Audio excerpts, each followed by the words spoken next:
Malayo na nga ang narating ng Bicol Express. Dahil ang pagkaing Tatak Bicol, meron ng international twist. Fusion cuisine ang tawag sa paghahalo ng dalawang magkaibang pagkain. At ang mga Bicolano, hindi magpapahuli. Ang isa sa mga kalahok sa Bicol Express cook-off na si Chef Ton, may pambatong Bicol Express Pizza. Ang pagkain daw ay nananatiling buhay kapag marunong itong sumabay sa panahon. Dito sa Bicol, sikat ang Bicol Express, pero ito'y nananatiling buhay dito dahil iba't ibang sangkap na yung hinahalo sa kanya. What I did was, ginawa kong toppings ng pizza. Pizza? Yes. Parang hindi mo ma-imagine na Bicol Express pwede siyang maging topping ng pizza. I'll put olive oil para maging crispy. So, thin crust ito. Thin. Oo, thin crust. So, I suppose wala itong tomato sauce? Wala. Imbis na tomato sauce, gata. Gata. Wow, this is interesting. Gata. So, cheese na susunod. Okay. Ito na yung Bicol. balaw. Balaw. Oo. Sauté. Parang alamang na sinute sa Kumbaga, sili. Pero meron ng sili, natin. lalagyan pa. Ito na yung twist. So, Ito na yung twist. capers and pineapple. Okay, okay.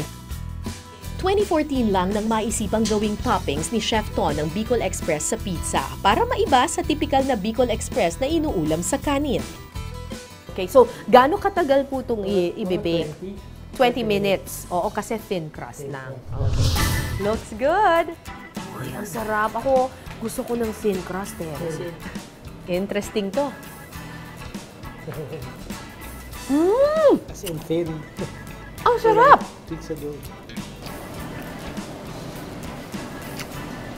Alam mong Bicol Express siya, pero it's in a pizza. It's weird.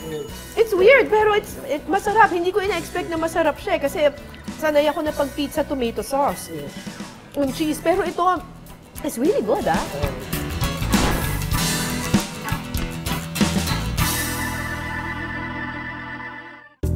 Maliban sa pizza, isa pang popular na pagkaing Italiano ang binigyan ng kakaibang sarap ng Bicol Express.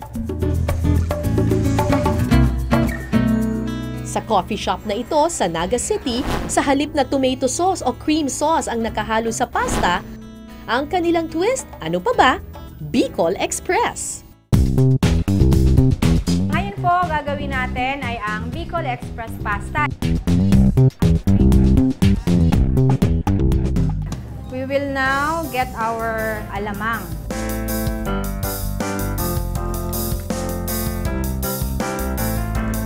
Lalagyan pa rin po natin siya ng fresh coconut cream.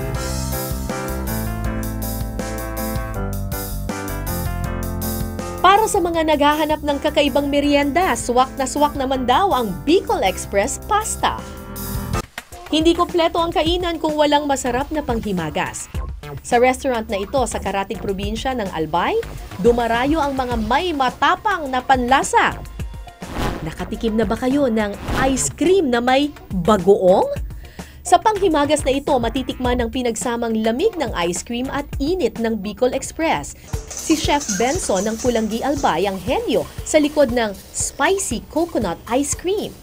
So meron po tayong coconut cream and then maglalagay po tayo ng sili, pandan leaves.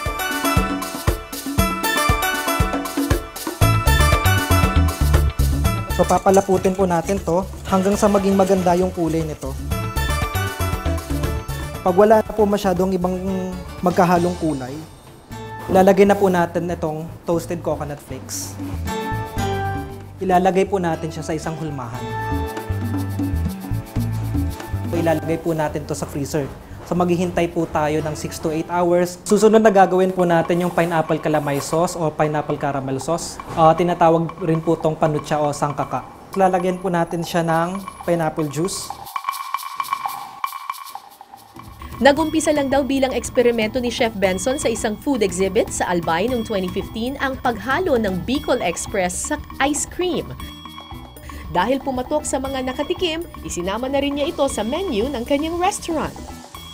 Kaya sabi ko, gusto kong gumawa ng dessert na nakikita natin yung Bicol. So hindi lang pwedeng Albay, hindi lang pwedeng Pulangi. So nag-incorporate ako ng iba't ibang ingredients na makikita sa Bicol. So nandun yung bagoong sa Bicol Express, nandun yung coconut, nandun yung sili. Andun din yung pineapple na mas nakikita natin sa Camarines Norte, na mas kilala dun sa pinya. Ang kakaibang ice cream may pineapple sauce at gisadong bagoong bilang toppings. Sarap siya. And then, tama-tama yung blending ng calamay sauce dito sa ice cream. And then, at saka tong bagoong. Dito naman sa Cagsawa Ruins sa bayan ng Daraga, hindi lang ganda ng Mayon Volcano ang babati sa iyo, kundi maging ang mainit na pagtanggap ng tinaguriang Sili Shake Master ng mga Albayanon, si Cesar. Parang pagsabog ng bulkan daw ang init na iyong mararamdaman pag natikman mo ang kanyang Bicol Express Shake. Maray na aga po sa Indo. Sa ngayon po, gagawa po tayo ng Bicol Express Fruit Shake. Kung sa Hanoi na iiba, dito lang po matatagpuan to sa amin sa Bicol. Lalagay tayo ng isang tomato, maglalagay na tayo ng sili. Siyempre, lalagyan pa natin ito ng sili fury, yung labuyo, salt, brown sugar natin, at saka yung cream at gata siyempre. Lalagay tayo ng ice, i-blend na po natin. Mas maganda yung presentation natin, maglalagay tayo ng coco jam.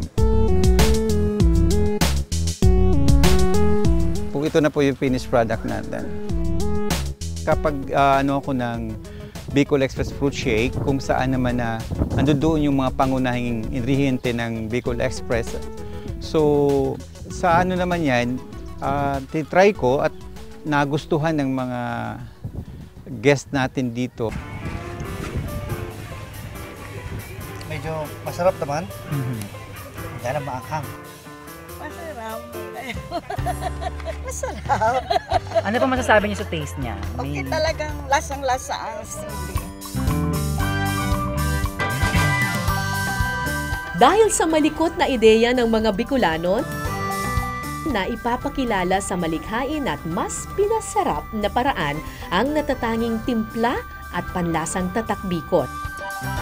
Kaya ang Bicol Express, tuloy lamang sa pag-arangkada.